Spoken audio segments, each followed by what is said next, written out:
A últimas horas de la tarde de este lunes, la delegación del Departamento encargado de Derechos Humanos del país, que encabeza Alfonso Somocuy, llegaba a Estrasburgo.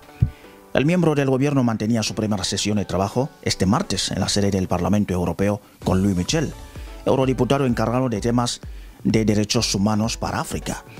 Este encuentro ha servido de ocasión para que Alfonso Somocuy presentara al parlamentario el plan nacional diseñado por el gobierno ecuatoriano en materia de derechos humanos. El informe nacional que Guinea Ecuatorial presentará ante las Naciones Unidas en el marco del examen periódico universal, así como hacerle ver los avances del país en dicha materia. Ha sido una sesión espléndida. Hemos abordado todos los aspectos relativos entre nuestra Unión Europea, la Unión Europea y la República de Guinea Ecuatorial, con especial énfasis en el tema de los derechos humanos. Hemos hecho un relato cronométrico de todas las acciones que ha hecho el gobierno de la República de Guinea Ecuatorial y también nos ha enseñado lo que hay que hacer ahora para animar la cooperación con la Unión Europea. Michel ha prestado mucha atención a los temas de Guinea Ecuatorial y ha decidido reforzar de nuevo nuestra cooperación para mejorar los temas que quizás hacía tiempo que no veníamos teniendo este contacto directo. Cabe resaltar que los avances del país en materia de derechos humanos fueron felicitados en la pasada sesión ordinaria de derechos humanos de la ONU en Ginebra. En las mismas felicitaciones se sumó la Unión Africana. Alfonso Somocuy ha aprovechado la ocasión para desmentir las falsas informaciones publicadas por la oposición radical acerca de unas supuestas muertes registradas en el país. Hemos demostrado fehacientemente que son informaciones que no tienen ningún tipo de credibilidad y hemos descartado, teniendo en cuenta de que muchas de las muertes supuestas son desde 1974. En fin, hemos descargado creo que la Unión Europea ha visto que la gente que han pasado este tipo de información carece de fundamento. El diputado del Parlamento Europeo, Louis Michel, ha calificado de positivo el programa que le ha presentado al tercer viceprimer ministro del gobierno encargado de los derechos humanos, Alfonso Somocuy, y ha aceptado la invitación que le ha formulado el miembro del gobierno para que visite la República de Guinea Ecuatorial y que viva en persona la realidad del suelo ecuatoriano. Han asistido al tercer viceprimer ministro el director general de Derechos Humanos, Manuel Mancham. El segundo secretario de la Embajada de la República de Guinea Ecuatorial, que está aquí en Francia, representaba al embajador Migolo Yondo Mifum en este encuentro. La delegación continúa con su agenda de trabajo aquí en Francia.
Merci beaucoup. Prenez place.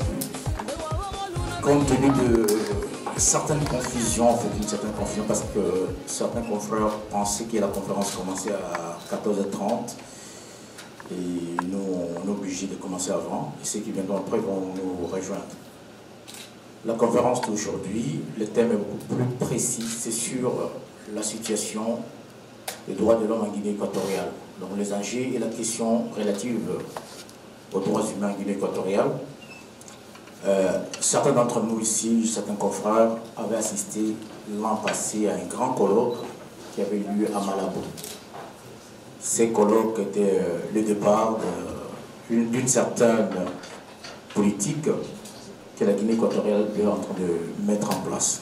Donc c'est pour cette raison que Son Excellence, Monsieur le Vice-Premier ministre, qui conduit une forte délégation en Europe, a essayé de voir avec les institutions européennes sur le développement de la question des droits de l'homme.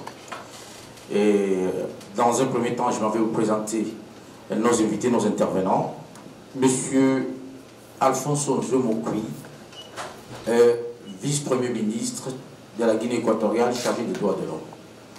Il a exercé, il a pas mal exercé des fonctions au sein du gouvernement de la Guinée équatoriale. Et pour nous qui sommes dans la salle, d'abord c'est un journaliste de formation. Il a été ministre de l'information, ministre des travaux publics et bien d'autres fonctions, même je crois aussi député ou sénateur. Donc c'est quelqu'un qui connaît bien le problème des droits de l'homme en Guinée équatoriale. Au milieu, nous avons Son Excellence Monsieur l'Ambassadeur, Miguel Oyono, qui nous a toujours reçus parce qu'il y a des conférences qu'on a toujours organisées. C'est aussi un homme qui connaît beaucoup de choses parce qu'il a été ministre des Affaires étrangères, ministre de l'Agriculture et beaucoup de fois, ou plusieurs fois, élu en Guinée équatoriale. Donc c'est quelqu'un qui est avec nous depuis un certain moment, depuis qu'il est arrivé en France, depuis 2013 ou 2014 je crois. Et au bout de la table, les jeunes directeurs, comme on l'appelle les technocrates, Manuel Mbanchaman, que tous mes amis ici connaissent, donc c'est lui, les technocrates du ministère des droits humains en Guinée équatoriale. Donc voilà au moins comment est-ce que nous voulons présenter cette rencontre. Encore une fois, merci et on attend ceux qui vont venir et nous on démarre. Excellence, Monsieur le Premier ministre, c'est vous qui avez la parole, je crois, si je ne me trompe pas. Okay. Prenez la parole, merci. Merci beaucoup. J'aurais voulu faire ça en espagnol, mais compte tenu qu'on est en France, obligé de le faire en français. Ok, nous sommes venus en Europe pour voir toutes les sensibilités, parce qu'on devait se réunir avec les autorités de l'Union européenne. On est maintenant en France et le 25 on serait à Genève. Dire que l'année passée, on a fait un colloque international avec la presse, la société civile, les membres du gouvernement. On a décidé entre tous de préparer comme recommandation de faire un plan de développement, un plan de desarrollo de derechos humanos. Mon directeur général pourra dire à grosso modo le contenu de ce plan.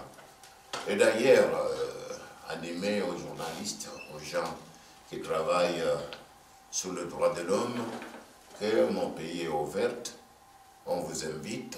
Prochainement, il y aura une conférence économique nationale, sera le 23, 24, 26, au mois d'avril. Et là, vous pouvez aussi calibrer notre situation. Moi, je suis disposé à répondre à vos questions. Mais voilà. Merci, Son Excellence. En deux mots, tout simplement, il a expliqué ce qu'ils font et pourquoi ils sont venus ici. Mais je crois que les techniciens du ministère vont un peu prendre 2 ou 3 mots. Et comme ça, nos honorables invités vont nous aider à interpréter si c'est possible. Je ne sais pas si monsieur l'ambassadeur peut nous aider quand il y aura des questions, quand Manuel va parler, si c'est possible. Gracias y muy buenas tardes a todos. Bonjour et bon après-midi à tout le monde. Voy a hacer a colación de lo que ha dicho el tercer viceprimer ministro del gobierno encargado de derechos humanos. Je vais essayer d'expliquer ce qu'a dit monsieur le Premier ministre chargé des droits de l'homme en Guinée équatoriale. Primero decirles que las acciones que el gobierno está implementando en materia de derechos humanos. La première chose que le gouvernement est en train de faire en matière dans le domaine des droits humains en Guinée équatoriale están enmarcadas en nuestra ley fundamental, que es nuestra Constitución. Nous allons faire des choses relatives à notre droit fondamental sur les droits humains. El departamento trabaja sobre la promoción y protección de los derechos humanos en el país. Notre département travaille sur la promotion des droits de l'homme dans notre pays. Partiendo de los derechos civiles, políticos, sociales, económicos y culturales. Partant sur les droits économiques, politiques, les libertés économiques, politiques et autre chose. El plan que el jefe hacía alusión, ce plan que le chef a indiqué, es el plan que nosotros estamos ejecutando. C'est le plan que nous sommes en train d'exécuter. Y está enmarcado por todos los derechos humanos en general. Il concerne tous les droits humains en général. Y en especial, spécialement, de los derechos de los niños, les droits, spécialement sur les droits des enfants, derechos humanos de las mujeres, de la femme, derechos humanos de las personas con discapacidad, droits avec des personnes handicapées, y derechos humanos de las personas de tercera edad, et les droits humains sur les personnes de troisième âge, como personas, como grupos vulnerables. Et comme les personnes ou les groupes vulnérables.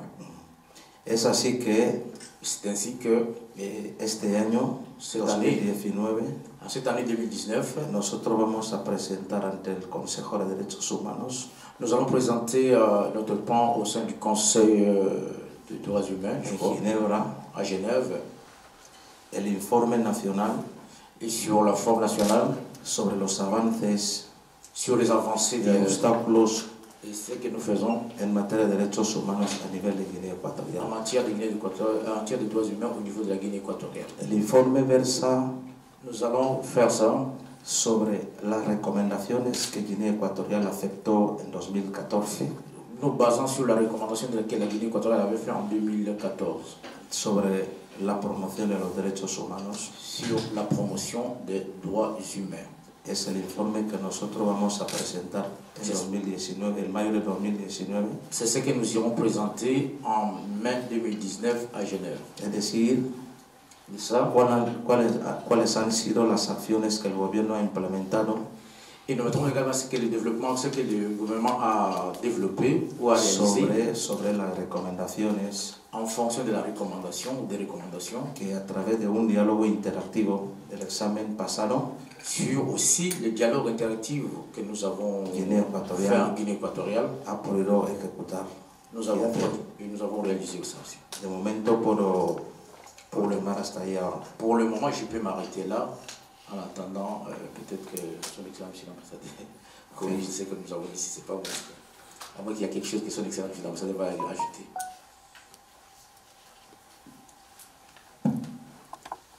Bonjour tout le monde.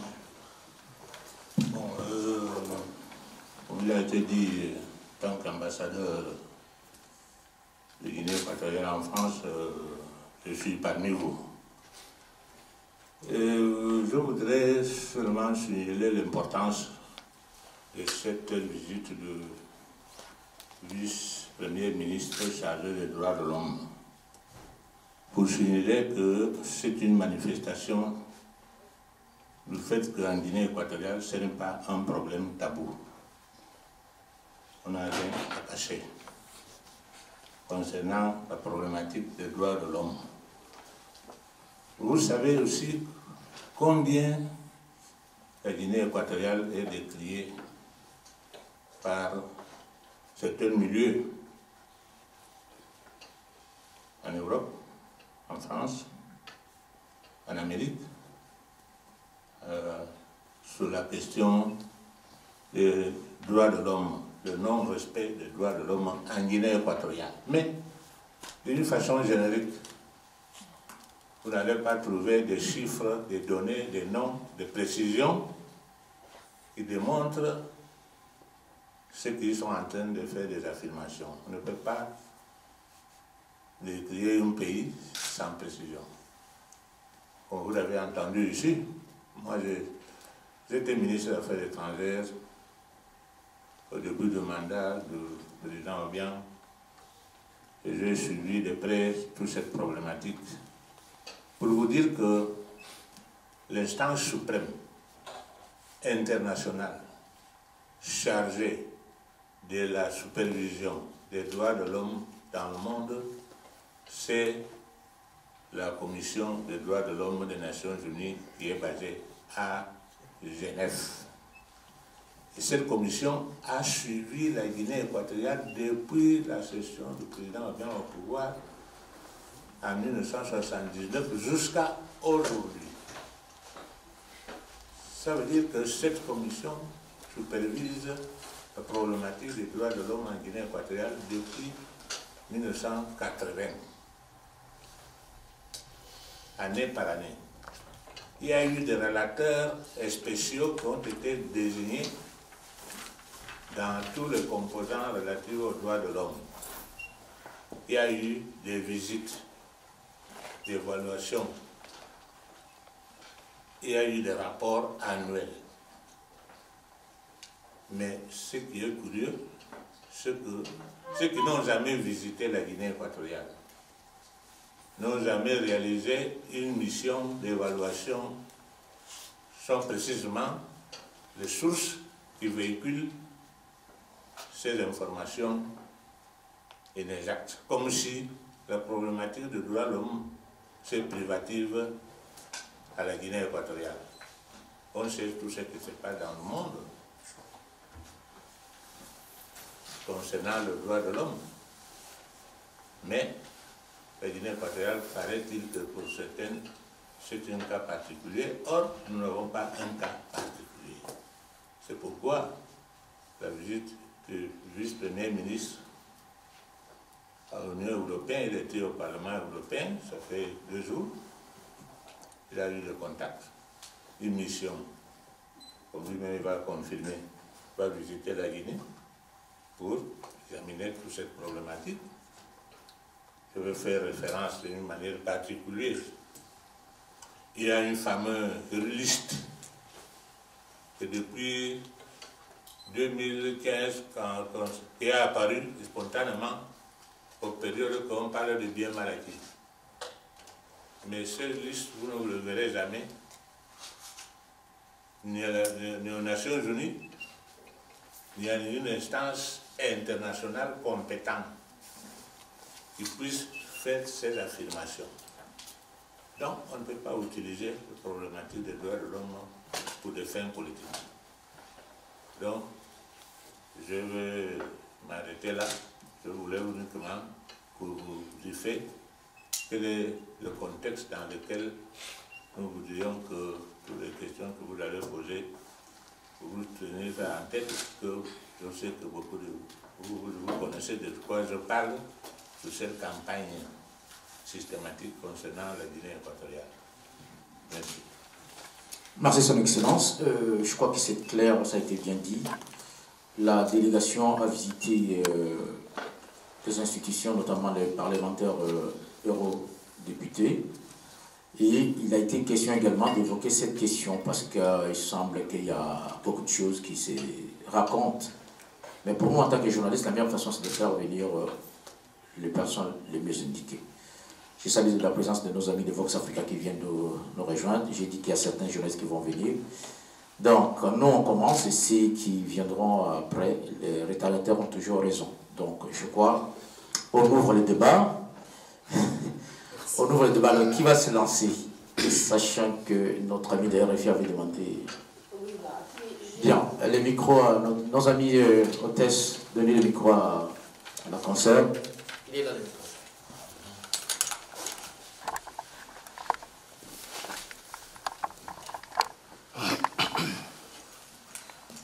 Merci, bonjour, je m'appelle Jeanne Richard, donc je suis journaliste pour RFI. Quelles questions en particulier avez-vous évoquées au Parlement européen? Est-ce que, je ne sais pas, la question peut-être des prisons, la question de l'opposition politique, la question, voilà, au niveau des droits de l'homme, quelles questions exactement avez-vous évoquées? On a parlé de tout. Luis Michel, il voulait savoir que se passe avec les prisonniers politiques, comme fonctionne l'opposition. Et heureusement, hier, nous étions accompagnés de représentants de l'infilège. Lui, il a pu témoigner devant les députés européens de la vraie situation en Guinée équatoriale. Parce que lui-même, quand il était là-bas, on est parti ouvrir la prison de Blabiche pour voir la situation réelle. Donc, ce n'est pas une imagination quand on dit ça. On a parlé de l'opposition, mais ce que le constat, c'était qu'il y avait un déficit d'information. On a fait beaucoup de choses en Guinée équatoriale, mais le Parlement européen n'était pas au courant. Voilà, on a pu certifier ce qu'on fait en Guinée équatoriale. D'ailleurs, on a donné une invitation parce que les responsables du Parlement européen peuvent venir personnellement en Guinée équatoriale et constater ce qu'on dit. Tout à l'heure, vous avez annoncé, en effet, l'année dernière, nous étions présents en fait à la conférence que vous avez organisée à Malabo. Vous avez annoncé tout à l'heure qu'il y a eu des avancées de fait au niveau des droits de l'homme, de la femme et des enfants. Et je voudrais avoir plus de détails. Est-ce qu'on pourrait avoir des précisions sur les actions qui ont été menées en une année? Ok. Tu sais que dans le colloque, on avait fait des recommandations. Et une des recommandations, c'était d'établir un plan de droits de l'homme. Voilà le plan. Si on dit ça, parce que ici, on peut expliquer, tout s'est expliqué dedans. Les ejes prioritaires, là, ça me fait mal de traduire ça, mais voilà tout ce qui est là, tout cela, Miguel, aide-moi là-bas. Voilà tout ce qu'on a fait à partir du colloque de Malabo. D'accord. Effectivement, d'après ce document qui a été le plan élaboré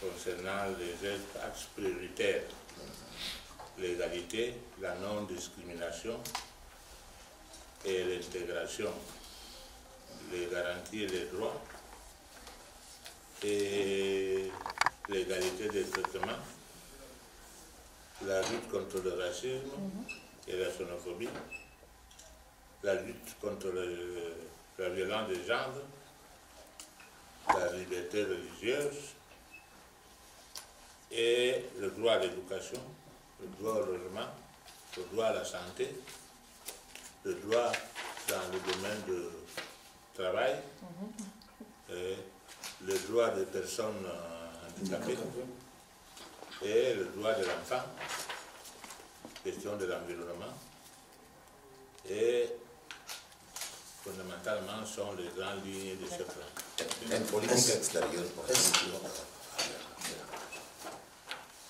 On veut ajouter quelque chose? Non. Je prégunto aussi lo que quería saber. Oui, ma question, est-ce que la question lui a été adressée? Los objetivos concretos aquí. Bon, les objectifs concrets de ce plan que le gouvernement est en train de mettre en place. La réalisation de la torture. La torture. L'égalité des genres que j'ai dit. La lutte contre le traite humain. Et l'élimination de toute forme de discrimination. Nous avons déjà parlé de la protection des enfants face à l'exploitation, à la violence et aux maladies. Enfin, le terrorisme, la protection et défense des droits de l'homme d'une manière générale, la promotion des droits de l'économie sociale et culturelle, la lutte contre l'impunité, l'éradication de la pauvreté, etc. Oui. Donc, je crois que son Excellence, pour ne pas retenir pendant longtemps, bref, tout ce qui a été dit, les résolutions qui ont été prises lors du colloque sont celles qu'on vient d'énumérer là, c'est-à-dire la pauvreté, personnes handicapées, droits de l'enfant, droits de femmes et personnes âgées, et bien entendu. Son Excellence, Monsieur Manuel, vous avez oublié qu'on a aussi mis en place l'Observatoire des droits humains qui est opérationnel à Malabo. Donc, quand vous êtes invité, chers confrères, je crois qu'on ira le voir. Cheikh Fita, question. Ouais. Merci, c'est Cheikh Fita, info en ligne des Congolais de Belgique. Ma question s'adresse au vice-premier ministre. J'avais effectivement couvert le colloque qui avait eu lieu à Malabo. Et je vais vous donner une anecdote. J'ai fait un article, j'ai dit du bien de ce que j'ai vu à Malabo, donc les infrastructures, les écoles, l'électricité, et j'avais été même dans les prisons, effectivement. Et vous savez, ce que les gens disent, mais Cheikh, ce que tu racontes là, est-ce que c'est vrai? Comment on sait que tu ne mens pas? Nous supposons que c'est vrai. J'ai dit oui, c'est vrai. Ce que j'ai écrit, c'est ce que j'ai vu. Et un an après, je n'ai plus bien écrit. Et vous l'avez dit vous-même qu'il y a un déficit communicationnel. Et il y a maintenant les grands médias et les médias sociaux où nous sommes assez forts. Est-ce que vous ne pensez pas que vous devriez établir une sorte de partenariat entre les médias qui sont chez vous et nous qui sommes ici, de telle sorte que vous êtes un peu plus présents dans les médias? Parce que dans les journalistes, on dit ce dont on ne parle pas n'existe pas. Et donc, si assez régulièrement on a des informations de là-bas, on les répercute ici dans les langues qui sont le plus parlées de ce côté-ci. Je pense que même les députés européens qui, bon, ils n'ont pas que ça à faire, s'ils lisent 6 fois par an, c'est déjà bien, plutôt que si c'est juste une fois par an. Merci. Je crois que c'est une proposition, une suggestion à l'endroit de l'autorité à Guinée équatoriale. Et pour ne pas aller trop loin, derrière toi, il y a la télévision nationale. Et je crois que c'est une façon aussi, d'ailleurs, Malabo, pour ne pas répondre à la place du gouvernement, dans les ambassades, maintenant, Malabo, depuis l'an passé, si je ne me trompe pas, le gouvernement a envoyé des attachés de presse. C'est pas facile, vous savez vous-même, mais on continuera toujours, je crois, qu'à comprendre les choses, comment est-ce qu'elles se présentent. Une autre question, Nzongambali, fréquence Nzongambali, la presse occidentale a souvent stigmatisé la Guinée équatoriale sur l'acquisition des biens, etc. Ils disent que les dirigeants guinéens sont riches. Alors, moi, ce que je voudrais savoir, est-ce qu'il y a vraiment un grand écart entre la moyenne de la population et les possessions, disons, des dirigeants? Alors, avez-vous une défense là-dessus? Parce que c'est surtout ça qui ressort dans la presse occidentale. Monsieur l'ambassadeur, c'est son sujet, c'est son thème. Il a dû expliquer la différence. Comment est-ce que la redistribution de la rente pétrolière ou de la richesse à Malabo s'opère? Est-ce qu'il y a un gap entre pauvres d'en bas et pauvres d'en haut? Comment est-ce que les richesses se partagent au niveau du gouvernement? Merci. Je crois que la première, je ne veux pas vous renvoyer la question, mais je voudrais vous dire, savoir quelles sont la manière qu'on mesure cet élément que vous venez de signaler dans tous les pays du monde. Nous voudrions le savoir. Parce que le pays, la Guinée équatoriale, ce n'est pas l'unique pays producteur de pétrole dans le monde ni en Afrique. Il faut simplement regarder autour de nous. Il y a des pays qui ont eu le pétrole 30 ans ou 40 ans avant nous. Mais allez comparer ce que nous avons fait en moins de 20 ans par rapport à d'autres pays qui ont eu le pétrole. La unique façon de distribuer l'argent de pétrole, ça part de la politique du gouvernement de Guinée équatoriale qui avait adopté au moment où il a su que le pays va produire le pétrole. Nous avons organisé une conférence nationale pour identifier tous les secteurs prioritaires qui puissent permettre à la Guinée équatoriale de sortir de la pauvreté ou de sous-développement. Pour moi, s'il y a des routes, de bonnes routes, que la population peut circuler sans problème pour accéder à tous les coins du pays, pour réaliser ces activités, c'est une manière de distribuer. S'il y a des écoles, nous avons construit plusieurs écoles. Nous avons construit des universités, il n'y avait pas. Actuellement, nous avons presque 3 campus universitaires pour un petit pays comme le nôtre qui se fonctionnel, opérationnel. L'électricité, c'est une manière de distribuer la richesse. Je peux citer le logement. Je crois que dans toute la sous-région de l'Afrique centrale, nous avons construit plus de logements sociaux que l'ensemble des pays voisins, en termes de quantité de logements sociaux pour la population. Ceux qui ont pu visiter la Guinée équatoriale peuvent le constater. Donc, si ce que vous dites là, qu'il y a une partie de la population de la place de Sénantier parce qu'il veut parler de quoi? Que moi je suis ambassadeur, j'ai plus d'argent que mon père au village. Donc indirectement, mon village vit sur la base de ce que je peux apporter à mon village. Je peux apporter à mon père.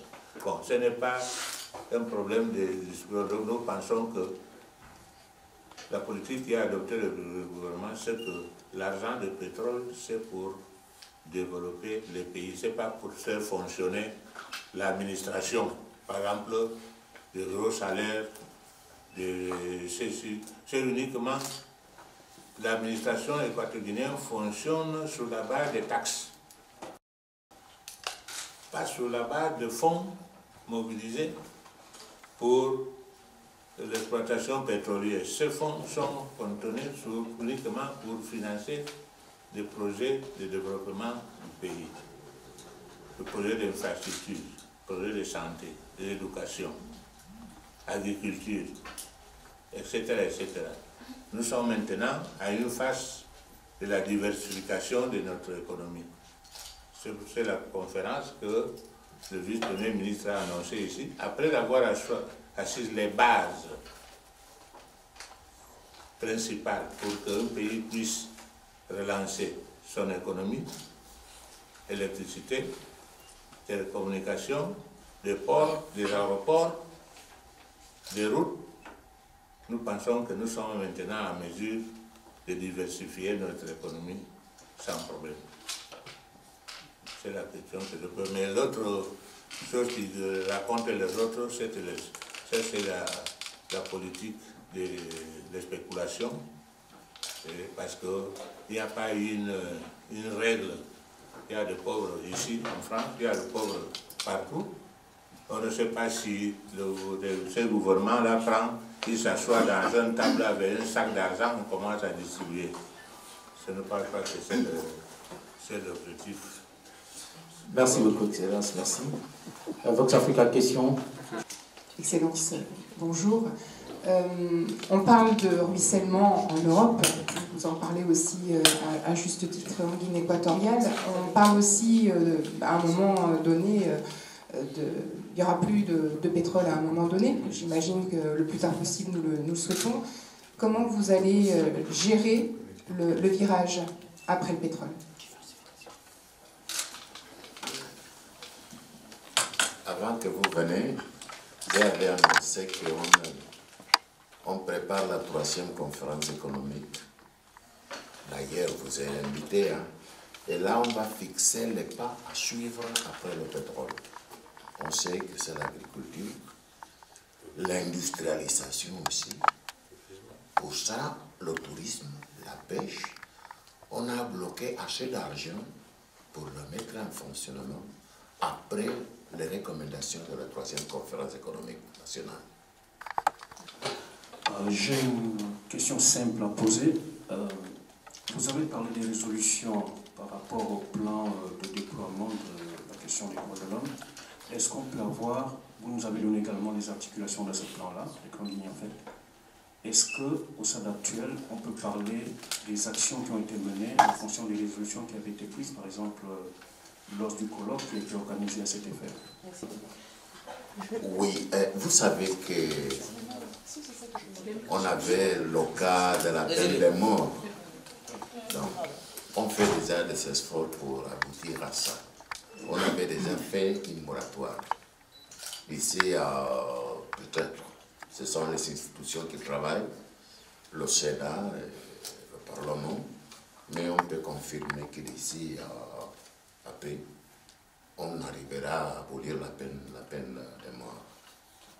Donc, on est là, on est ici, on est là. Oui. Moi qui avais quand même en quelque sorte accompagné cette délégation, au niveau de l'Union européenne, on avait posé la question, que pensez-vous sur la peine de mort? Effectivement, c'était cette question. Ils sont en train d'abolir cette peine-là. Merci pour la question. Donc, la télévision nationale Guinée équatoriale. En espagnol. Claro. Pues je parle en español. Pues, Excelencia, atendiendo al encuentro que usted mantuvo con Luis Michel, se constató claramente que debido a una falta de información, había una interpretación que no coincidía con la realidad de lo que sucedía en la República de Guinea Ecuatorial en materia de los derechos humanos. Nosotros a nivel nacional tenemos esa información y constatamos que la información que publican algunos medios de comunicación, así como personas físicas, no tiene relación con la realidad de la República de Guinea Ecuatorial, porque la República de Guinea Ecuatorial es al tanto de las obligaciones que vienen de las Naciones Unidas en el marco de los derechos humanos. Ahora, Excelencia, ante Televisión Guinea Ecuatorial, queremos que usted nos diga más o menos cuáles son los puntos esenciales que ha trazado el gobierno ecuatoriano en ese año 2019 en materia de los derechos humanos. Gracias. Juste un petit résumé pour les autres. Notre confrère a posé la question, Monsieur l'Excellence, son Excellence, ayant été au Parlement de l'Union européenne, effectivement, on a rappelé qu'il y avait un déficit de communication et que ce que la Guinée équatoriale faisait n'était pas connu. Maintenant, aujourd'hui, nous, la télévision nationale, nous posons la question claire. Quels sont les actes, que pouvez-vous faire pour que ce que la Guinée équatoriale fait en matière de droits de l'homme soit connu? C'est dans ça, c'était la parole. Ustedes conocen que la República de Guinea Ecuatorial es miembro de las Naciones Unidas y que todos los países miembros de las Naciones Unidas están prestos. Pardon. Vous savez que la Guinée équatoriale fait partie des pays des Nations Unies, membres des Nations Unies. Y entonces todos esos países están obligados a responder et tous ces pays sont obligés de répondre en el examen periódico universal que se celebra sur ce que nous faisons en fait, sur les droits de l'homme de manière un peu périodique dans des séances du Conseil des Nations Unies sur les droits de l'homme. Notre participation fue en 2009. Notre participation en 2019, 2014 y ahora 2019. Et maintenant c'est 2019. En cualquiera de estos exámenes se hacen recomendaciones implícitas para todos los estados. Des explications, les recommandations qui sont prises concernant tout le monde. Concreto, el caso de Guinea Ecuatorial. En el caso de la Guinée équatoriale, el gobierno asumió determinadas recomendaciones. Le gouvernement assume de déterminer toutes ces recommandations. Que son las que vamos a ir ahora. Et ce que nous allons faire maintenant. En este nuevo examen. A rendir cuenta al Consejo de Derechos Humanos. Et nous allons rendre compte de ce que nous avons fait sur les droits. Todo lo que estamos haciendo tout ce que nous avons fait está dentro del contexto dans les de las recomendaciones del último examen periódico universal. Tout ce que nous avons fait entre en compte sur les recommandations des Nations Unies sur les droits de l'homme. Pero como gobierno, en tant que gouvernement, tenemos otro tipo de actividades. Nous avons aussi d'autres formes d'activités.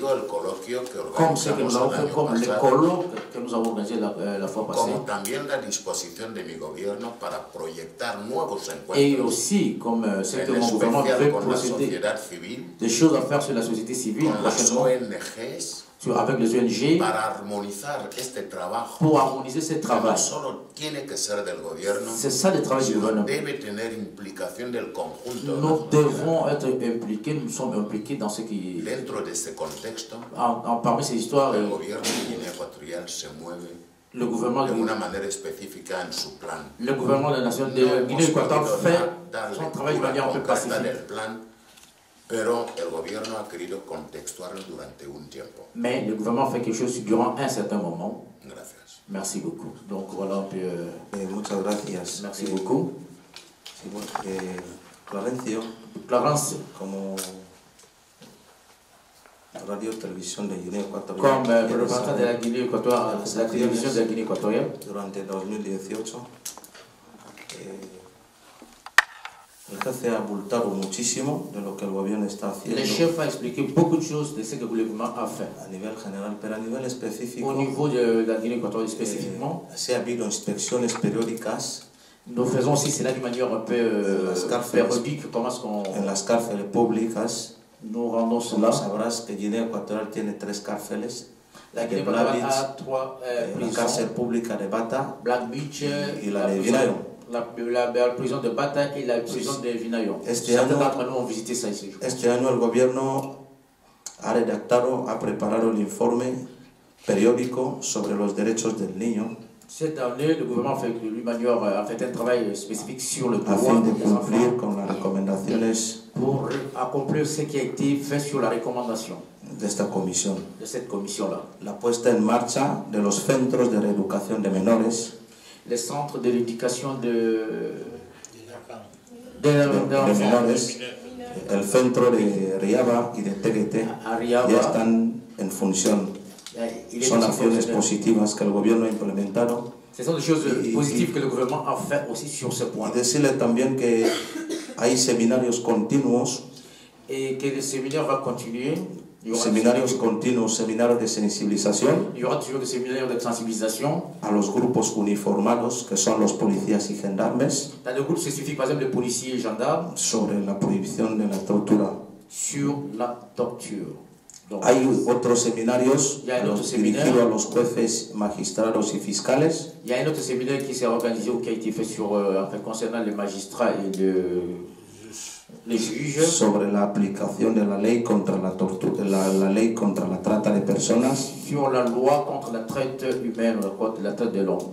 Así como el tráfico ilícito de migrantes. Ou les trafics illicites des immigrants. También el gobierno tiene ya un plan. Le gouvernement a également un plan de lucha contra la trata de personas. Qui concerne la lutte contre la traite de personnes. Y el plan, en el plan están integrados. Et ce plan, nous allons intégrer los miembros del Defensor del Pueblo. Nous allons intégrer aussi le Défenseur du Peuple. La Embajada de Estados Unidos. Et l'ambassadeur des États-Unis. Los miembros del Ministerio de Asuntos Exteriores. Les membres du ministère des Affaires étrangères. Y el Departamento encargado de Derechos Humanos. Et notre département, bien entendu, de Hay muchísimas acciones que el gobierno ha implementado. Y ya con el tiempo y a través de las preguntas estaremos dando. Si vous avez encore des questions, nous allons revenir. Muchas gracias. Nous saluons la présence de nos amis qui viennent d'arriver, du groupe Baya et Youm, qui a d'ailleurs visité la prison Black Beach. Et voilà, donc s'il y a une question, on avance. Nous n'avons pas attendu, on avance. Amina et Olivier. Si nous sommes invités lors de la conférence économique, est-ce qu'il serait possible de rencontrer justement des présidents d'associations des droits des femmes, visiter justement des organisations qui travaillent sur le sujet? C'est juste pour dire qu'il y avait, nous avons rencontré certains responsables des associations à Malabo et puis à Bata. Donc nous avons essayé d'échanger. Je pense que si vous n'étiez pas là, il y a eu certains de vos collègues, de vos confrères journalistes qui ont fait partie de la délégation qui avait rencontré le responsable des associations. Donc Olivier a une question. Quel est le besoin, la nécessité pour la Guinée équatoriale de venir rencontrer l'Union européenne pour parler des droits de l'homme? Est-ce que vous allez faire la même chose aussi de l'autre côté de l'Atlantique avec les pays comme le Canada ou les États-Unis? Et est-ce que vous allez faire la même chose avec l'Asie? Voilà. Écoutez Olivier, vous le savez, égal que moi, que l'opinion de l'Union européenne incite toujours en Afrique. Donc, on savait qu'il y avait un déficit d'information entre notre pays et l'Union européenne. Voilà notre présence. D'ailleurs, Ce sont des institutions européennes qui justifient tout ce qui peut arriver dans un État africain. Voilà pourquoi notre présence en Europe, en principe. Au Canada, on n'a pas besoin. Les Canadiens, ils parlent de ces affaires. Mais les Européens, ils parlent d'Afrique. Voilà la question que mon frère avait dit là. C'est la question des gens qui vivent avec moins de $1. Ce sont des choses européennes. Donc, c'est ici qu'il faut venir expliquer ça.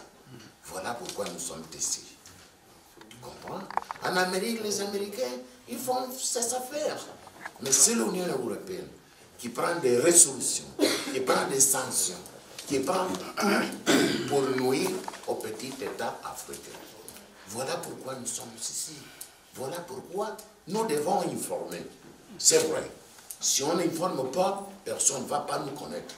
Voilà pourquoi nous sommes ici. Juste là pour ça. Je pense que je ne peux pas répondre au sens que l'ambassadeur a juste. Je crois que mon frère connaît le contexte où nous vivons ici, tous les jours. On dirait que les prisons de Guinée équatoriale sont pleines de personnes privées de liberté par les opinions. Or, en Guinée équatoriale, nous n'avons pas de prisonniers d'opinion, ni des journalistes en prison, ni des prisonniers pour des raisons religieuses. Vous pouvez aller, vous vérifier, vous ne trouverez pas quelqu'un privé de liberté parce qu'il est leader politique. Être leader politique ou opposition, ce n'est pas un délit en Guinée équatoriale. Mais on véhicule ça comme si les opposants sont des parias.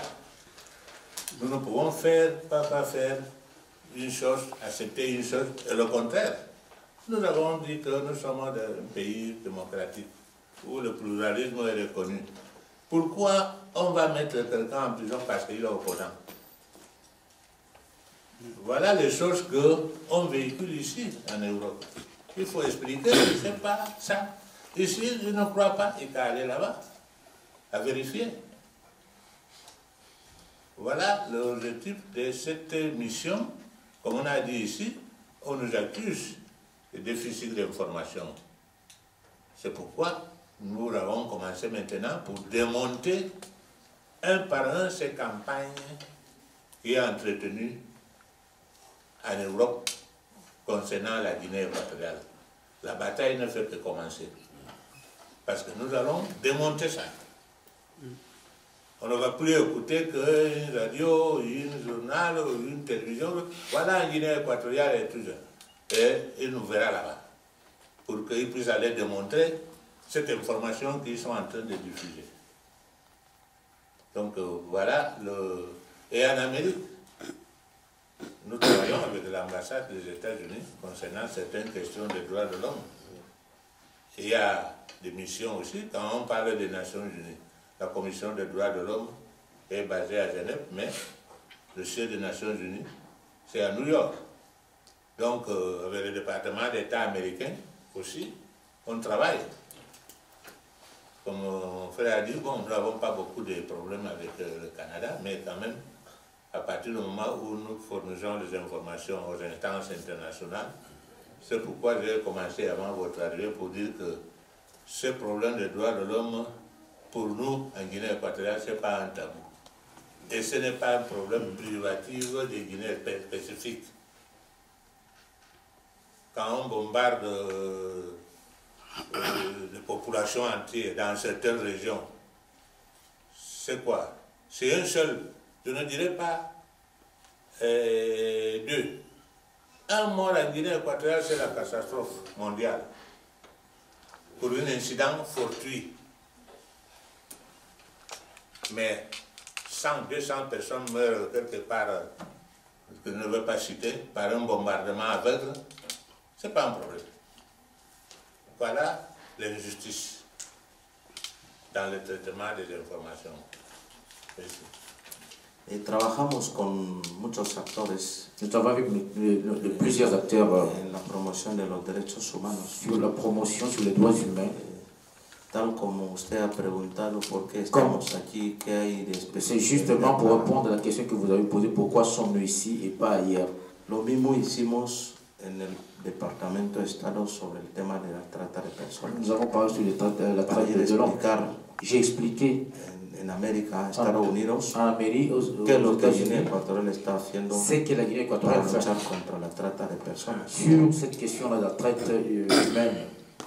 La cooperación sur-sur, la cooperación sud-sud, también tenemos planes. Nous avons aussi un plan con muchos países de América Latina concernant certains pays de l'Amérique latine para intercambio de experiencias pour essayer de changer nos expériences en materia de derechos en matière de droits humains. De ello, invitamos a muchos de los países de América Latina Nous invitons aussi plusieurs pays de l'Amérique latine en Guinée équatoriale para que vengan a vivir pour venir de voir cerca cuáles son los progresos, cuáles son los avances, quels sont nos avances, quels sont nos progrès en Guinée équatoriale está implementando en materia de derechos humanos. Sur les droits humains. Así es. Merci beaucoup. Parce qu'on a parlé de l'Observatoire des droits de l'homme, je crois que notre ami Youm de Bayard, qui était là, je crois qu'il avait aussi une contribution à faire. Donnez le micro à Youm, s'il vous plaît. Ah, Event, pardon, s'il t'appelle Tidjan, toutes mes excuses. Bonsoir, Excellence. Je suis Tidjan Oula, de Event News TV, une télévision panafricaine qui est basée ici à Paris.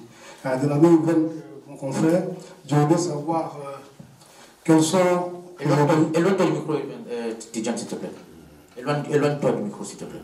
Quels sont aujourd'hui le niveau de rapport entre la Guinée équatoriale et la France au niveau des droits de l'homme?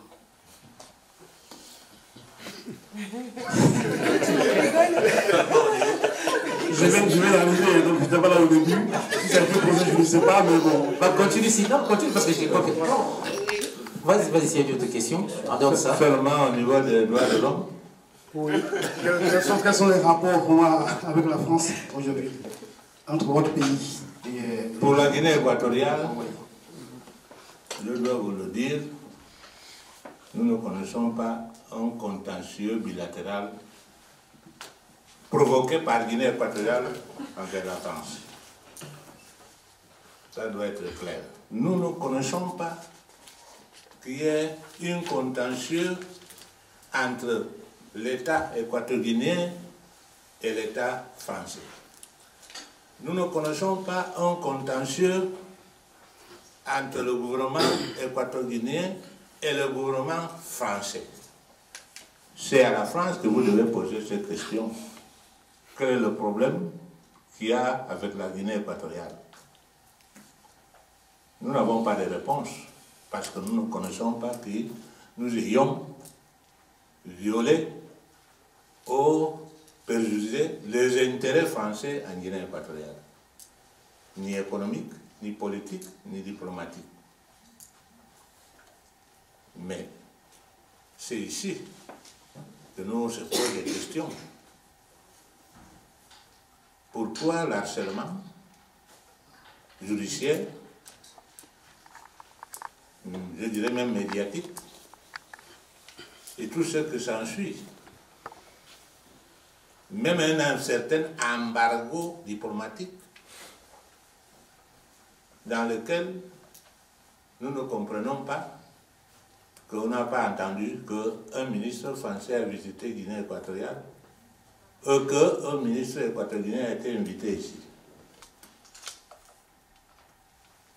Même le seul État équatorien qui n'est pas impliqué dans aucun problème en France,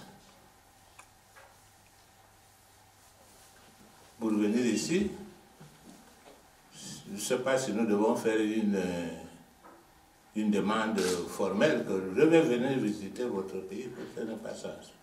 Ça veut dire que nous n'avons pas un contentieux que je sache en tant qu'ambassadeur. Nous faisons l'effort pour que nos relations avec la France soient les meilleures. Il y a un ambassadeur français en Guinée équatoriale qui travaille très bien. Je suis l'ambassadeur de France ici, je fais tout mon nécessaire pour avoir le maximum de contacts pour que le climat de nos relations soit un climat apaisé, malgré certains milieux provocateurs. Malgré tout ça. Mais nous pensons qu'en tant que partenaire qui est la France, nous sommes membres de la zone franc, nous nous sentons satisfaits, orgueilleux de la francophonie. Et nous avons assumé nos responsabilités dans ces cadres de coopération entre la France et les pays francophones d'Afrique. Donc, je crois vous avoir répondu que pour la Guinée équatoriale, nous n'avons pas un contentieux, au moins provoqué par nous, qui puisse faire en sorte que nos relations ne soient pas bien. Voilà. Bien, Son Excellence, je crois que c'est clair. Bonsoir, merci.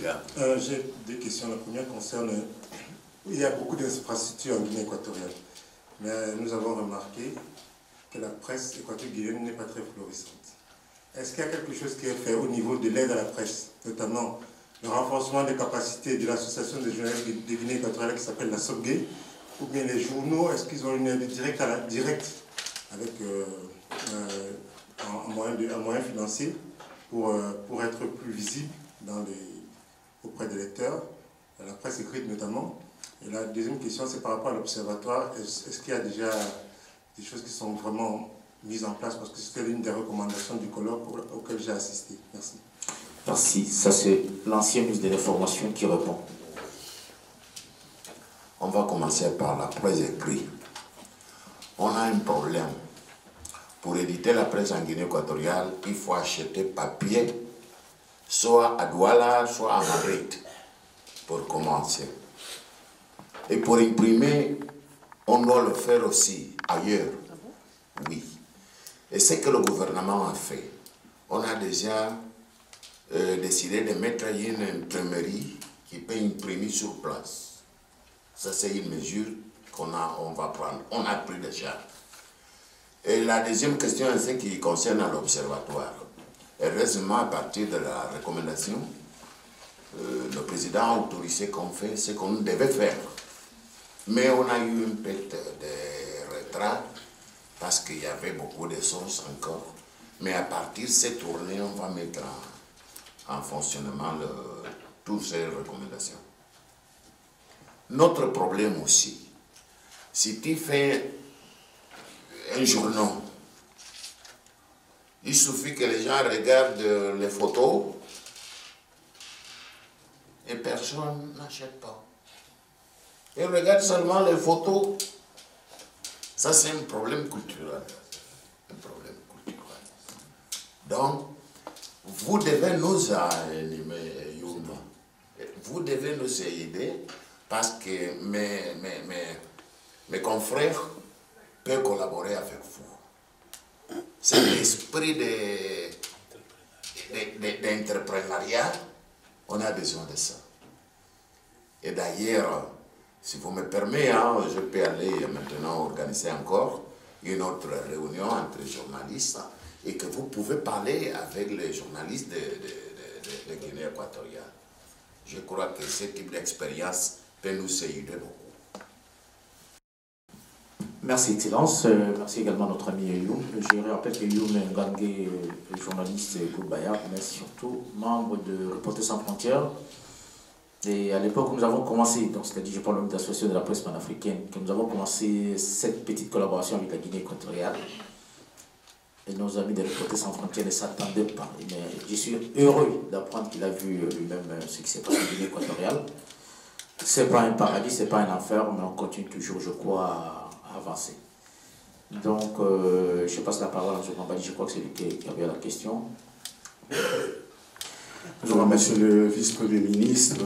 Comme vous avez un peu abordé les rapports entre, disons, la Guinée et l'étranger, là vous venez de visiter l'Union européenne, vous allez partir à Genève après, mais il y a une question d'actualité qui se pose ces jours-ci, c'était la libération, l'acquittement plutôt du de l'ancien président Laurent Gbagbo de la CPI, mais il s'est fait que cette libération est conditionnée par exemple, il ne peut pas rentrer chez lui, il doit rester en Belgique, etc. Alors, vous, en tant que politique africain, comment voyez-vous cette question? Est-ce que, dernièrement, il y a eu, par exemple, la réunion de l'Union africaine? Ce sont des problèmes quand même qui peuvent préoccuper l'Afrique. Alors, comment voyez-vous cet aspect de la situation? Ah, si je peux peut-être interpréter, éclairer notre ami parce qu'il est hispanique. Je crois que la question de nous se situerait à la difficulté que M. Babou Septan ou l'autre ont eu pour un pays d'accueil, c'est ça? Donc la question, parce que l'une des conditions, c'était de savoir s'il y a un pays d'accueil qui peut accueillir soit Béguidé, soit Laurent Gbagbo, oui, ou non. Alors sur la question globale, sans répondre d'abord, parce que je sais que la Guinée équatoriale n'a pas ratifié la convention du traité de Rome, mais c'est un empêche en tant que politique africain de répondre. Alexandre, je ne sais pas si vous pouvez ajouter quelque chose. Je veux peut-être préciser un peu la question. Non, ça ne regarde pas la recherche du pays d'accueil, mais je pose la question sur la vision de l'Afrique, parce que vis-à-vis de la Cour pénale internationale. Vis-à-vis de la Cour pénale internationale, parce que ça inquiète beaucoup les Africains. Les Africains ont remarqué que lorsqu'un Occidental commet des infractions contre les droits de l'homme, si grave soit-il, il n'est pas inquiété. Personne ne parle de la CPI. Et dès qu'un Africain contraint un peu à ces histoires des droits de l'homme, tout de suite c'est la CPI. Et là, c'est pas normal. Ok. Il faut voir bien les choses. Mon gouvernement, depuis, a dit qu'elle ne va pas reconnaître la Cour pénale internationale. Au début, peut-être les petits pays d'Afrique qui sont dit ça. Nous, on ne voulait pas reconnaître ce tribunal. Et normalement, si quelqu'un est puni, dès qu'il a finalisé la punition, on devait le libérer pour aller chez lui. Donc, c'est à la Cour pénale internationale que vous devez faire ces questions. Parce que moi, en tant que politicien africain, j'aurais voulu que lui, il rentre chez lui. Qu'est-ce qui se passe derrière? C'est la Cour pénale internationale qui peut nous répondre à tous. En tant qu'Africain, on veut que lui, il rentre chez lui. Voilà notre position. Merci, Son Excellence. Merci. Je crois qu'à moins qu'il y ait une dernière question pour permettre aux confrères qui ont des interviews d'avancer et... Que le vice-premier ministre, bonjour. Bonjour.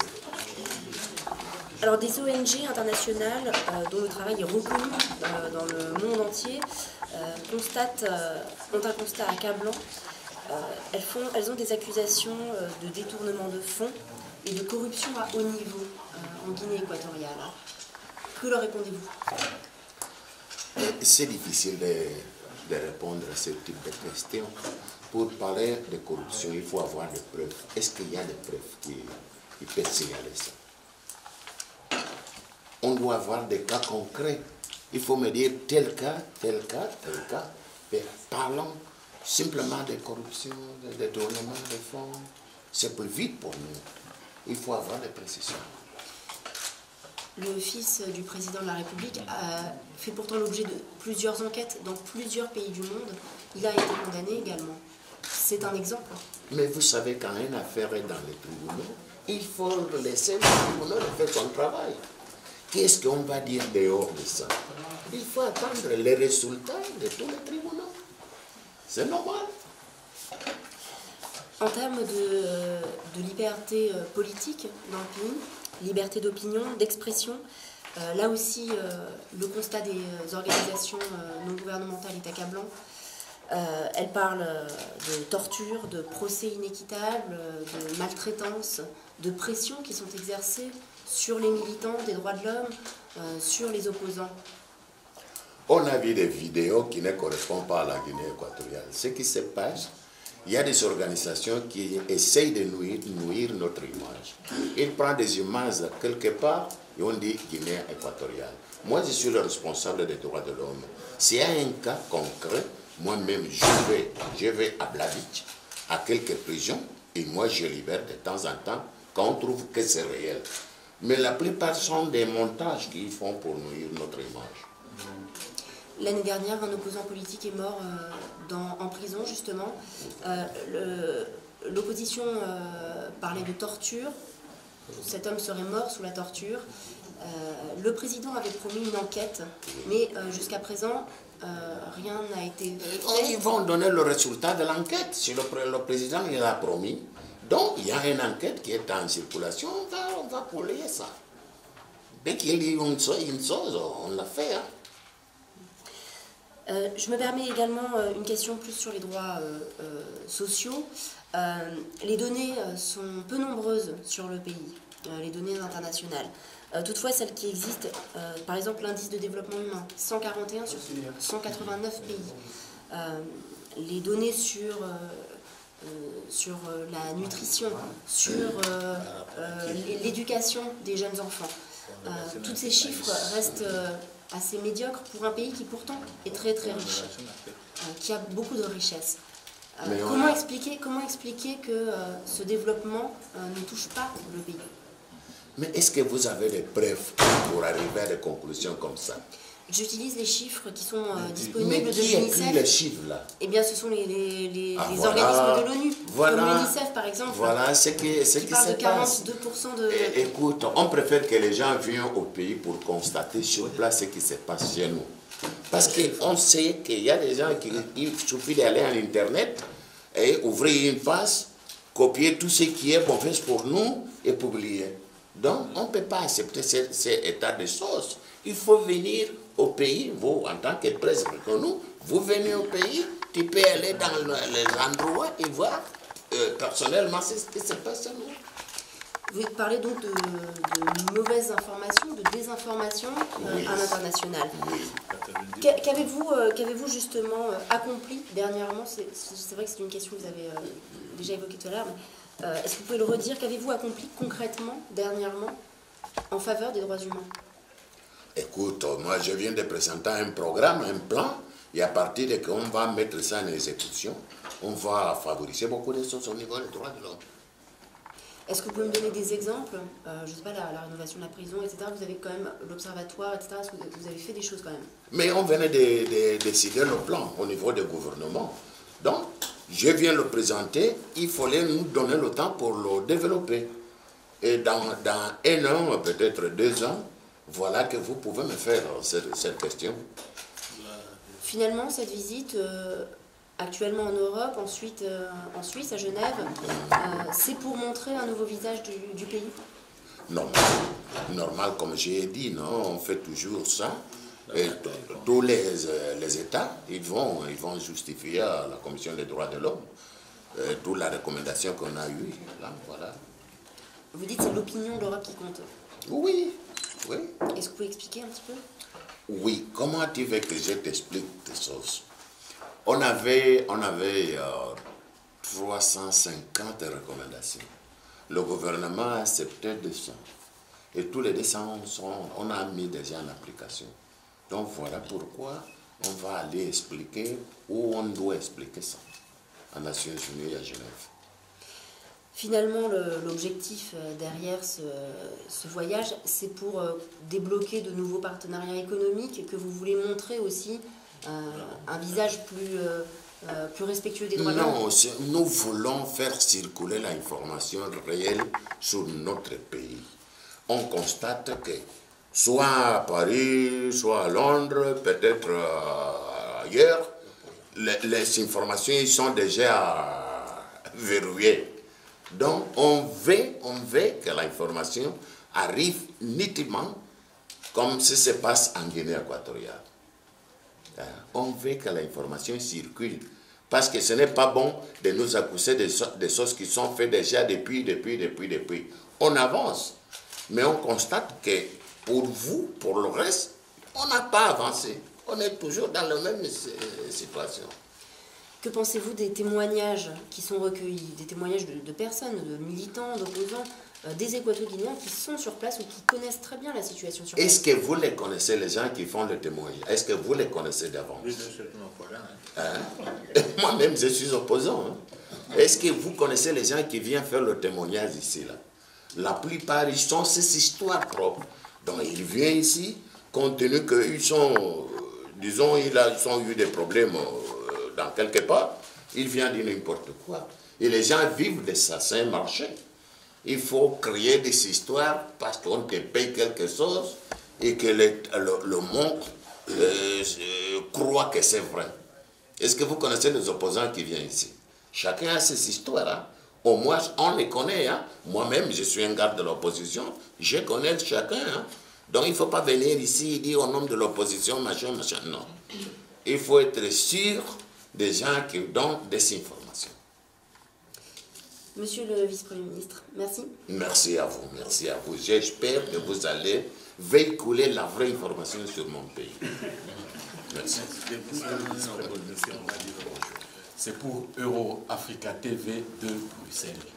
Est-ce que vous pouvez nous dire ce qui a poussé votre délégation à se rendre à Strasbourg? On avait des informations que le Parlement européen avait des fausses, moi je l'appelle fake news, des fausses informations. Donc on est venu précisément pour expliquer la réalité. Hier, quand on a eu une séance de travail avec les responsables, on a vu qu'ils nous lisaient des choses qui sont déjà, qu'on avait déjà superées. Et donc, nous voulons qu'on nous use pour ce qui se passe maintenant en Guinée équatoriale. Les gens parlaient des prisonniers. Je peux certifier qu'aujourd'hui, il n'y a pas un prisonnier politique en Guinée équatoriale. Il y a des prisonniers qui sont commis des délits. Je crois que dans tous les pays, il y a des prisons pour les gens qui ont commis des délits. C'est le cas de quelques situations en Guinée équatoriale. Donc, on vient pour essayer de faire circuler la vraie information sur notre pays. Deuxième question, monsieur le vice-premier ministre. J'avais été parmi ceux qui avaient participé au colloque sur les droits de l'homme dans notre pays. J'ai vu effectivement que l'infrastructure, le pays a beaucoup investi. Mais maintenant, je l'ai dit dans la conférence de presse, je le redis, il y a comme un mur entre ce qui se passe dans votre pays et ce qui se dit ici. Concrètement, qu'allez-vous faire pour que chaque fois que vous faites des actions là-bas, l'information arrive ici en temps réel, ici en Occident? Donc on va faire un examen, parce que voilà, on a une ambassade à Bruxelles, mais malheureusement, à Strasbourg, personne ne connaît pas ce qui se passe. On a heureusement une ambassade ici, je crois que c'est la seule ambassade qui fonctionne. Donc, on a besoin d'avoir des ambassadeurs capables d'expliquer la situation. Sinon, nous sommes obligés de venir personnellement, soit moi, le président de la République, chacun qui peut donner la vraie information sur notre pays. Et tu sais que nous sommes isolés, hein, un petit pays coincé entre le Cameroun et le Gabon. Et tu vois, et la plupart des gens, ils parlent français. Et nous parlons espagnol. Voilà la difficulté qu'on a de faire véhiculer notre information. Si notre voisin aurait parlé espagnol, ça aurait été différent. Ça pouvait être différent. Mais on se débrouille. On a dû adopter le français comme langue de travail pour éviter ça. Parce que nous sommes le seul qui parle espagnol. Et si tu parles espagnol dans quelques réunions, même on a introduit l'espagnol comme langue de travail à l'Union africaine. Mais ça existe toujours, cette incommunication. Donc, à vous de nous dire qu'est-ce qu'on doit faire pour véhiculer nos informations. J'avais fait une proposition ici, mais malheureusement, vous n'y avez pas répondu. Je la donne. Maintenant, avec les nouvelles techniques de communication, avec le numérique, il est possible de transférer des gros fichiers vidéo de n'importe quel pays. Est-ce que votre gouvernement ne pourrait pas faire en sorte que nous qui avons des médias alternatifs africains ici en Europe, qu'on travaille en partenariat avec vos médias à ce moment-là? Eux nous transmettent, on véhicule en temps réel. Le président a inauguré l'aéroport, le soir nous diffusons, au lieu qu'on la prenne un an après. D'accord, je prends note. Je le ferai arriver au gouvernement. Bon, une dernière question, c'est par rapport à l'actualité dans mon pays, qui est la République démocratique du Congo. Il y a eu des élections, il y a eu un grand battage médiatique par rapport à tout ce qui s'est passé, et finalement, on a installé un président. Quelle est votre interprétation de ce qui s'est passé en République démocratique du Congo? Tout le monde nous était inquiet, tout le monde était inquiet pour voir comment ça allait finaliser. Mais heureusement, c'est bien passé. Ça a finalisé. Le président est déjà en place, tout va bien. Je crois que notre impression, c'est agréable, parce qu'on avait peur que ça pouvait arriver à une dérivade. Et on est fatigué en Afrique d'avoir des histoires de bains de sang. Heureusement, c'est bien passé. Monsieur le vice-premier ministre, nous vous remercions. Merci beaucoup. Non, solamente dos. Je ne sais pas dire plus que ça, Excellence. Alors, c'est bon, je suis OK. C'est sur lui uniquement. Oui. Excellence, vous êtes ici en France, de retour justement de l'Union européenne pour... on va dire, un peu expliquer ce qui se passe en Guinée équatoriale à propos des droits de l'homme. Est-ce que vous pouvez nous dire en quelques mots ce que vous leur avez dit, justement, à propos des droits de l'homme chez vous? Est-ce que tu sais, on a su depuis la Guinée équatoriale, dès que le Parlement européen sait qu'il y a des prisonniers en Guinée équatoriale, il n'y a pas de liberté d'expression, il n'y a pas une liberté de circulation, il y a beaucoup de choses qu'on a dit sur nous. Donc, on vient à expliquer que tout ça là, ce n'est pas vrai. Même au niveau de liberté de circulation. Je vais expliquer. On avait décidé de faire la libre circulation dans la CEMAC. Mais on avait demandé qu'on installe dans les frontières des systèmes qui peuvent lire le passeport biométrique. Ce n'est pas encore fait. Les gens voulaient déjà rentrer en Guinée équatoriale avant qu'on fasse tout ce qu'on devait faire. Dès qu'on a vu que ça pourrait compliquer la situation. Imaginons, nous sommes 1,2 million habitants.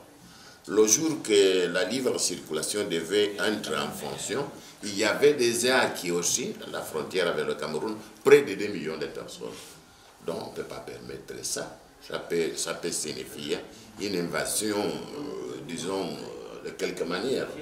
Donc on a fait des précisions. Dès que tout sera prévu dans les frontières, qu'on peut lire déjà les passeports biométriques, on va accepter la libre circulation. Mais les gens, ils sont dit non, la Guinée équatoriale ne veut pas la libre circulation. L'autre, c'est l'entrée dans mon pays. On dit que pour aller en Guinée équatoriale, personne ne peut pas aller, c'est un pays bloqué. Ce n'est pas vrai. Ce n'est pas vrai. On exige simplement le visa comme tous les États. Même maintenant, je crois qu'il y a un projet de gouvernement de mettre le visa électronique. Je crois que d'ici à 1 mois, ça va être fonctionnel. On a fait, pour faire participer les gens qui font le commerce, on a fait la caisse unique. Comment se llama? Caja única, ventanilla única. Donc, oui, on a pris toutes les décisions qui peuvent permettre que les gens qui viennent en Guinée équatoriale peuvent venir librement et travailler ouvertement. Alors, quand vous m'expliquez ça, on a l'impression qu'effectivement vous avez envie d'ouvrir les frontières quand même aux pays extérieurs, la région, sous-région, etc. Mais est-ce que vous n'êtes pas finalement obligé de garder votre petit paradis, Guinée équatoriale, avec la richesse pétrolière qu'on lui connaît, pour justement éviter qu'il y ait ces infiltrations? Parce que c'est un peu ce que l'Union européenne vous caractérise caractérise en fait. Est-ce que pour vous qui êtes isolé, vous l'avez dit, par rapport à la langue, par rapport au fait que vous êtes un pays potentiellement très riche, comment faire aussi que votre communication soit meilleure par rapport à l'ensemble des pays frontaliers, mais aussi de la sous-région et internationale? Écoute, on a dû prendre des décisions très difficiles. La première, c'était de reconnaître le français comme idiome de travail. Je crois qu'on a reconnu un autre, le portugais. Donc ça, pour permettre qu'on peut parler librement, parce qu'avant, quand on venait, il fallait amener un traducteur. Mais maintenant, je crois que dans les écoles, les enfants ils commencent à étudier le français, l'anglais, le portugais, etc. etc. Et c'est difficile de faire beaucoup de précisions. Imaginez que le président inaugure quelque chose. On a la télévision internationale.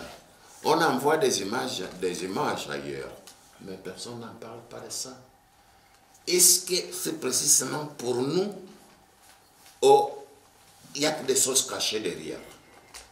Tu vois, parce qu'aujourd'hui, ce qui se passe en France aujourd'hui, nous le voyons en Guinée équatoriale. En Guinée équatoriale, on voit la TV5, on voit France 24, on voit tous les chaînes internationaux. Mais après, les gens ils disent que c'est un pays fermé, coupé, personne ne peut pas parler. Je ne sais pas qui était, et je crois que James était dans la campagne électorale. Les gens parlent là-bas, ils disent n'importe quoi, et on n'arrête pas personne pour ça. Mais qu'est-ce qu'on doit faire encore pour reconnaître que notre pays a ouvert ses libertés? Communiquer davantage, ça c'était évident. Voilà notre présence, voilà pourquoi nous sommes ici. Voilà le travail qu'a fait notre ambassadeur. Parce qu'on ne peut pas faire autrement. Alors, vous étiez là ici pour parler des droits de l'homme. Moi, j'aimerais qu'on parle de l'après-pétrole. Ça, c'est important parce que, comme dans tous les autres pays qui sont riches grâce au pétrole, il y a un après. Qu'est-ce que vous avez décidé dans ce sens? Écoute, toutefois que le gouvernement équatorien va prendre une décision, on organise une conférence. La première conférence, c'était pour voir comment on pouvait utiliser l'argent provenant du pétrole. Voilà pourquoi on a fait des infrastructures, des hôpitaux, des écoles, c'était l'argent du pétrole. Et maintenant, on organise la 3e conférence économique nationale. Quel est notre objectif? On veut développer la pêche, le tourisme, l'agriculture, l'industrialisation. Donc, on espère qu'après la conférence internationale, on a invité des experts de chaque matière. Ils vont nous faire des recommandations et à partir de là, on va décider un plan national de développement pour prévoir l'après-pétrole. Oui. Merci, excellence. Non, j'ai quand même, je voudrais y avoir la fameuse réponse sur le besoin d'aller voir l'Union européenne et pourquoi pas aller voir côté ouest les États-Unis, le Canada et côté est, je ne sais pas moi, la Chine par exemple. Pourquoi devoir rendre des comptes à l'Union européenne à propos des droits de l'homme, justement? Mais est-ce que, si vous voyez les choses, non, quand on prend des résolutions contre un pays africain, c'est toujours dans l'Union européenne. Est-ce que je n'ai jamais vu que le Canada, par exemple, prend une résolution contre un pays africain? Donc, tout ce qui se passe en Afrique, c'est à travers l'Union européenne. Soit vous reconnaître, soit ne pas vous reconnaître, c'est toujours l'Union européenne. Voilà pourquoi je suis allé. J'ai demandé à Louis Michel de venir avec des Européens, eurodéputés, de venir constater sur place. Parce que quand je dis ça, ils vont dire non, comme je suis membre du gouvernement, je défends. Non, non.